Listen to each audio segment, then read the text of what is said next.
Hey guys, I'm Reshma and welcome to my YouTube channel. Yes, and today is day one of the series of a bridal makeup class. Yes, मैं इस series में आपको शुरुआत से and तक पूरे ही bridal makeup day wise दिखाऊंगी और इसमें आपको हर एक चीज सीखने को मिलेंगी फ्रॉम जीरो टू प्रोफेशनल। जब मैं इस फील्ड में आई थी तो मुझे इतना नॉलेज नहीं था चीज़ों का। मुझे सीखना था पर मेरे पास पैसे भी नहीं थे। तो मुझे अभी भी याद है जब मैंने मेरा फर्स्ट कोर्स किया था तो मैंने लोन लिया था और लोन लेकर मैंने मेरी फर्स्ट वैनिटी बनाई थी और मेकअप का कोर्स किया था बॉम्बे में। तो मुझे ऐसा लगता है कि जब जिस सिचुएशन से मैं गई होंगी ऐसे बहुत सारे आप लोगों में से होंगे जिन्हें सीखना है, जो बाहर नहीं निकल पा रहे हैं पर एक जिद है कि नहीं हमको कुछ बनना है, कुछ सीखना है लेकिन ना अफोर्ड कर पा रहे हो। तो ये सीरीज मैंने स्पेशली उन लोगों के लिए ही स्टार्ट की है। तो गाइज ऐसी ही सीरीज हमने मेहंदी की भी स्टार्ट की है, तो आप चाहे तो वो सीरीज भी देख सकते हैं। तो साइमल्टेनियसली आप मेहंदी और मेकअप दोनों ही चीज़ों की प्रैक्टिस कर सकते हैं। हाँ, लेकिन मेहनत तो बहुत ज़्यादा करनी पड़ेगी क्योंकि जिद है तो मेहनत भी करनी पड़ेगी क्योंकि कुछ बनना है तो you have to do something. Makeup की बात करें तो मेरे बचपन में मेकअप क्या होता था, लाइक लिपस्टिक लगा ली, बाहर चले गए, अच्छी सी क्लिप्स लगा ली, अच्छी सी ड्रेस पहन ली, दैट्स इट, लाइनर लगा लिया, यही। लेकिन अब मेकअप की अगर बात करें तो कुछ और ही हो चुके हैं। Tips and tricks, techniques, products आसमान छू चुके हैं, इतने बदल गए हैं। तो आपको उस हिसाब से अपडेट भी रहना पड़ता है और बहुत सारी चीज़ें हैं सीखने के लिए मेकअप में। तो मैं आपको ज़ीरो से सिखाऊंगी। यस, जब मैं कहती हूँ ज़ीरो से सिखाऊंगी मतलब वो ज़ीरो ही होता है, जैसे कि व्हाट इज़ मेकअप से। सो गाइस, सबसे पहले मैं बता दूं, मेकअप एक ऐसी चीज़ है, सबका अपना अपना ओपिनियन होता है। मेरा ओपिनियन ये है कि मेकअप एक आर्ट है, एक कला है कि जो आपको और ज्यादा खूबसूरत बनाता है। जैसे आप हो वैसे में ही वो आपको खूबसूरत बनाएगा। फेक दिखना इज नॉट अ मेकअप। मतलब अभी मैं जो हूँ मेकअप के बाद पूरी अलग दिख रही हूँ, I don't think so it's called a makeup, it's called a full drastic transformation. तो मेकअप अपने आप में ही खूबसूरत लगना, अपने फीचर्स को, अपने आईज को, लिप्स को इन्हांस करना is makeup according to me. तो आज मैं आपको बताऊंगी डिफरेंट स्किन के टाइप्स के हिसाब से, क्योंकि जब मेकअप कर रहे हो तो स्किन टाइप्स पता होना बहुत जरूरी है। बिकॉज अगर स्किन टाइप नहीं पता तो मेकअप करने में बहुत प्रॉब्लम आएगी। स्किन टाइप के बारे में हम डिस्कस करेंगे और उसी के साथ हम डिस्कस करेंगे कि मेकअप के पहले स्किन को क्या करना जरूरी है। यस, आज मैं मेकअप के बारे में डायरेक्ट फाउंडेशन, कंसीलर्स, नो, आज हम बात करेंगे सिर्फ स्किन के बारे में और स्किन को मेकअप के पहले प्रेप कैसे करना है उसके बारे में।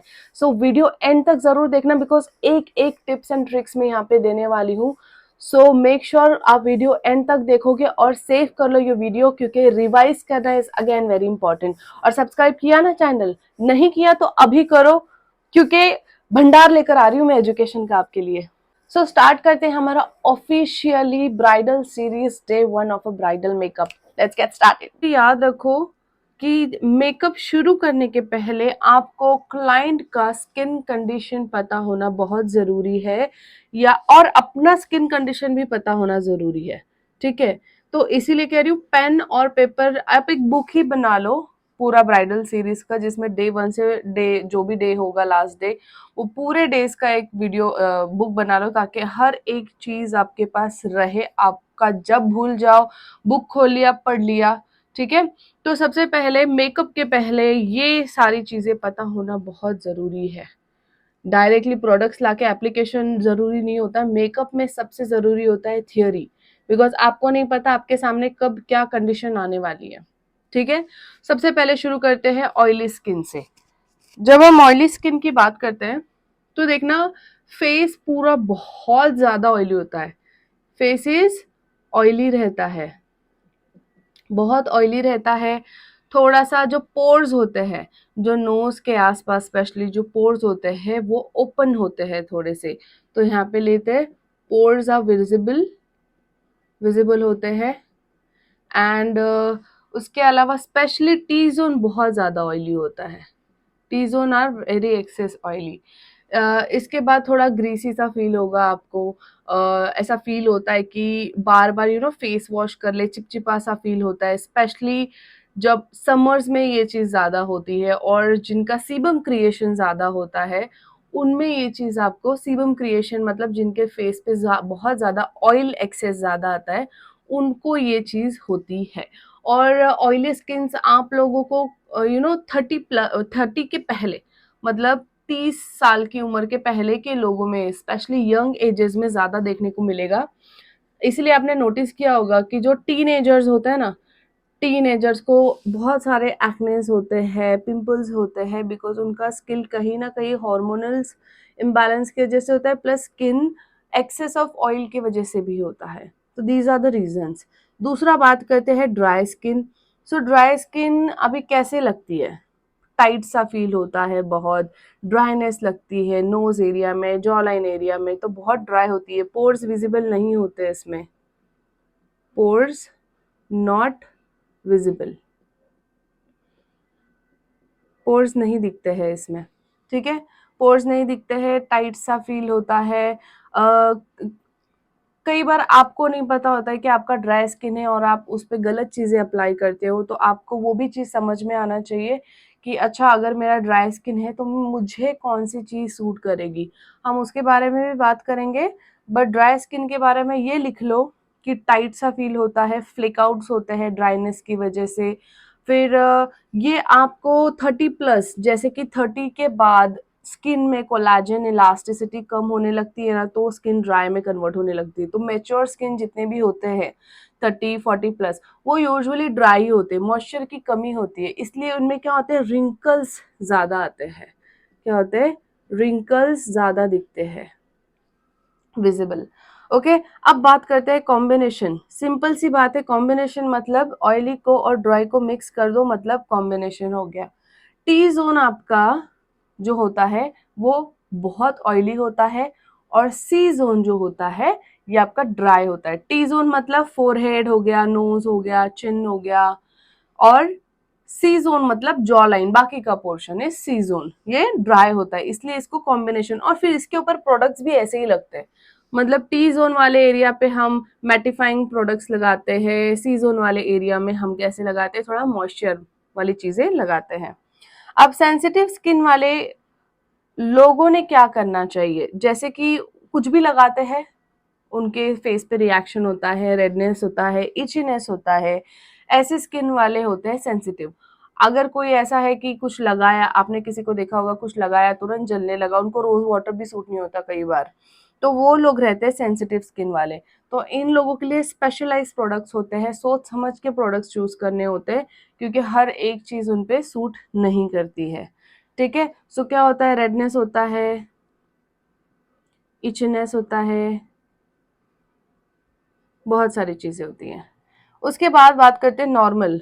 नॉर्मल के लिए मैं एक ही चीज लिखूंगी यहाँ पे, ब्लेस्ड, बिकॉज बहुत कम लोगों का नॉर्मल स्किन होता है, और जिन लोगों का नॉर्मल स्किन होता है उनका सिर्फ टी जोन ऑयली भी नहीं होता है, बहुत खूबसूरत सा शाइनी होता है, पोर्स हार्डली विजिबल होता है, लाइक जितना नेचुरल होनी चाहिए चीजें, जैसी नेचुरल चीजें होनी चाहिए वैसा होता है, तो इट्स लाइक ब्लेस्ड स्किन। और नॉर्मल टू ऑयली क्या होता है? नॉर्मल टू ऑयली मतलब नॉर्मल प्लस ऑयली। तो इसमें क्या होता है, बाकी का पूरा फेस अगेन बहुत हेल्दी रहता है, पूरा स्किन नॉर्मल रहता है, नॉर्मल रहता है, only T zone little shine, ज्यादा नहीं, ज्यादा भी नहीं, सिर्फ टी जोन थोड़ा शाइनी होता है। नॉर्मल टू ड्राई मतलब पूरी स्किन नॉर्मल होती है, but normal, but near jaw line, sorry, near mouth area, mouth area, knows area थोड़ा ड्राई होता है। इस तरीके से होती है स्किन कंडीशंस। अब ये स्किन कंडीशन जब आपको पता चल जाए तो इसके हिसाब से हम बात कर सकते हैं prepping of your skin. Prepping मतलब मेकअप के पहले आपके स्किन को रेडी करना, है ना? सुना है क्या? पहले रेडी भी करना होता है, डायरेक्ट मेकअप एप्लीकेशन नहीं होता है, तो मेकअप के पहले prepping your skin. So prepping skin for makeup, very important. ये बहुत लोग स्किप कर देते हैं, ठीक है। मॉइस्चराइजर लगाएंगे एंड डायरेक्टली फाउंडेशन लगाएंगे, बहुत सारी चीजें होती है। तो कभी भी याद रखना, prepping your skin for makeup is very important, जिसमें सबसे पहला स्टेप क्या आता है? सबसे पहला स्टेप आता है क्लिनजिंग। क्लिनजिंग मतलब आपके फेस को डर्ट है, पोल्यूशन है, जितने भी बैक्टीरिया है, क्लीन करना, ठीक है। क्लींजिंग, क्लीन करो स्किन को, मेकअप के पहले क्लीन करो। नहीं तो मेकअप करोगे उसके ऊपर तो मेकअप ऑक्सीडाइज भी हो सकता है, क्योंकि तुमने डस्ट फिर उसके जो चीजें होती है स्किन को क्लीन नहीं किया होता है।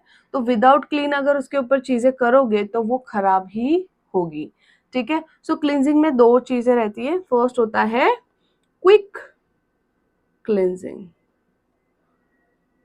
मतलब फटाफट से, जैसे कि मेकअप आर्टिस्ट लोग क्विक क्लींजिंग करते हैं, क्योंकि कभी कभी टाइम नहीं होता है तो हम क्विक क्लींजिंग करते हैं, मतलब वेट वाइप यूज करना।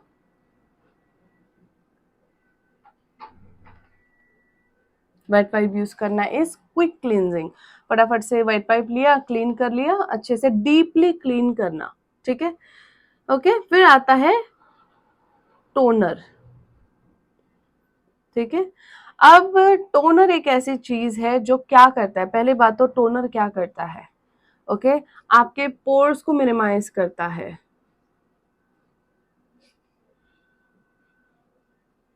पोर्स, ठीक है। उसके बाद पोर्स को मिनिमाइज करने के बाद क्या करता है, पीएच लेवल बैलेंस करता है,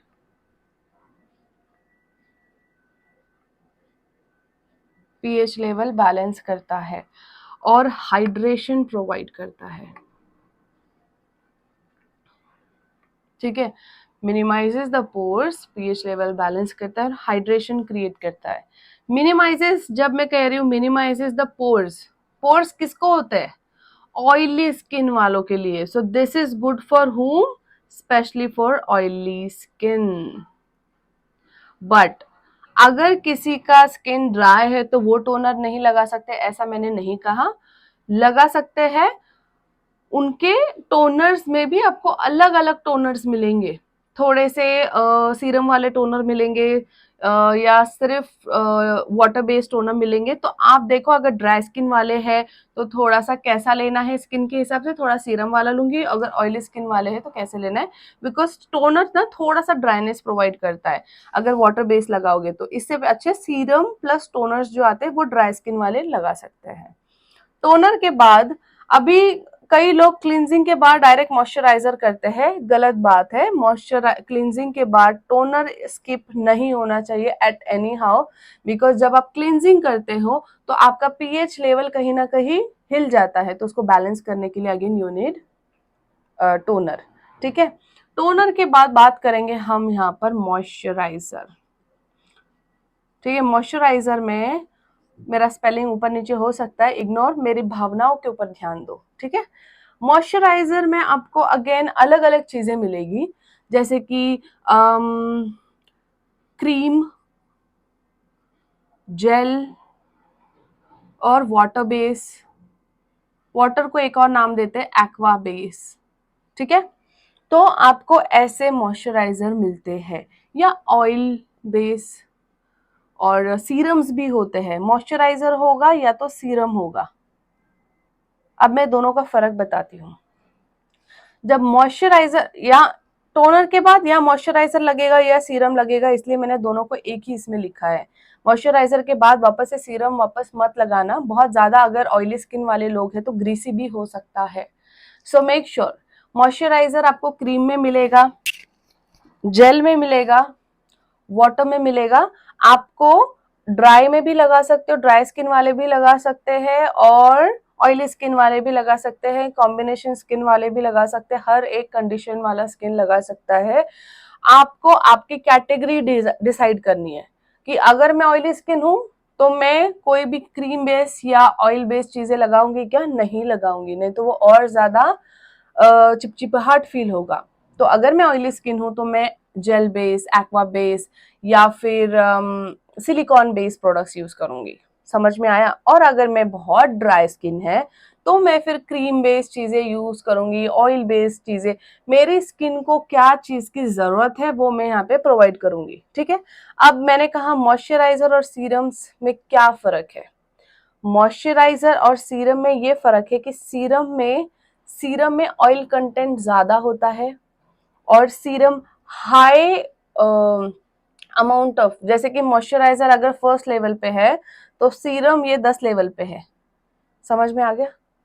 सो अगर किसी का एक्सेसिव ड्राई है तो आप सीरम्स लगाओ, अलग अलग सीरम्स आते हैं। अगेन सीरम्स भी आपको ऑयली में भी मिलेगा और आपको ड्राई में भी मिलेगा, ठीक है। तो सीरम्स और मॉइस्चराइजर, टोनर के बाद आपने ये वाला चीज यहाँ पे करना है। टोनर हो गया, मॉइस्चराइजर हो गया। CTM, last and very important is the primer. Makeup के प्राइमर के बिना मेकअप हो ही नहीं सकता। अगेन प्राइमर में भी आपको मिलेंगे क्रीम बेस, जो बेस मैंने बोला है, cream base, gel base, water base, oil base, a lot of things. Silicon base भी होता है, ठीक है। तो प्राइमर्स जब आप लगाते हो तो आपके मेकअप की लाइफ बढ़ जाती है। थोड़े से प्रोडक्ट में मैं पूरा मेकअप कर सकती हूँ। तो हम लोग यहाँ पे लिखते हैं अभी क्या क्या होता है। लाइफ इंक्रीज होती है मेकअप की।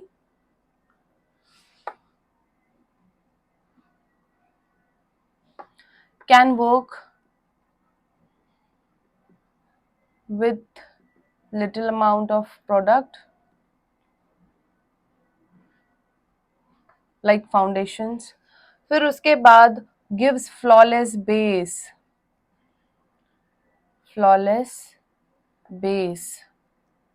doesn't oxidize the makeup। यहाँ पर दिख नहीं रहा होगा, यहाँ लिखती हूँ, ऑक्सीडाइजेशन नहीं होता। सो नो ऑक्सीडाइजेशन, ठीक है। ऑक्सीडाइजेशन नहीं होता है, लाइफ बढ़ जाती है, थोड़े से अमाउंट में ज्यादा स्किन क्लियर दिखता है। जैसे कि प्राइमर में आपको जो सिलिकॉन बेस्ड प्राइमर्स मिलते हैं, I am talking about silicon base, I am talking about, एक मिनट अभी जगह नहीं है।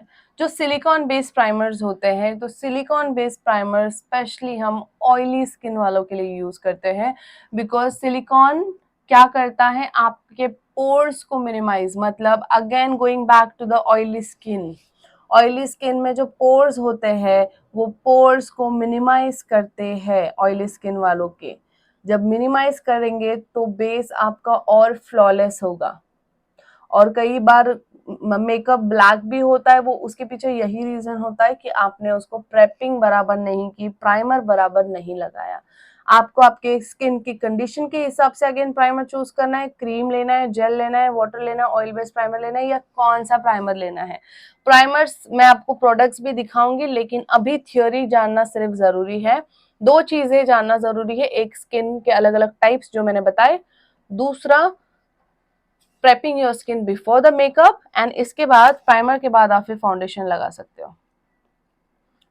फाउंडेशन, करेक्शन, बहुत सारी चीजें हैं, हम स्टेप बाय स्टेप सीखेंगे। अभी के लिए थ्योरी में ये दो काफी है। डे 2 में मैं आपको सिखाऊंगी undertones, skin tone, surface tone, colour wheel के बारे में। उसके बिना हम फाउंडेशन और कंसीलर्स की बात नहीं करेंगे, बिकॉज जब तक आप कलर व्हील नहीं सीखोगे आगे का सीख के कुछ फायदा नहीं है। अभी के लिए इतना लिख लो, अच्छे से नोट्स बना लो। अगर आप नोट्स बना रहे हो तो मेरे साथ इंस्टाग्राम पे प्लीज शेयर करना, ताकि दूसरे लोग मोटिवेट हो और ज्यादा सीखे, ठीक है। तो ये था हमारा डे 1, जिसमें हमने स्किन टाइप्स के बारे में और prepping of your skin before makeup के बारे में, दो टॉपिक के बारे में डिस्कस किया है। डे 2 में हम कलर व्हील डिस्कस करेंगे और उसके बाद हम धीरे धीरे प्रोडक्ट्स की तरफ बढ़ेंगे। बिकॉज बेसिक पक्का होगा तो आगे की चीजें समझ में आएगी, नहीं तो चीजें समझ में नहीं आएंगी। I hope this video was helpful. तो अगर पसंद आया है तो लाइक करो, शेयर करो और सब्सक्राइब जरूर करना, और कमेंट सेशन में जरूर बताना वीडियो कैसा लगा और किस चीज के बारे में और आप सीखना चाहोगे। Thank you so much guys for watching RS with your brides. Love या, बाय।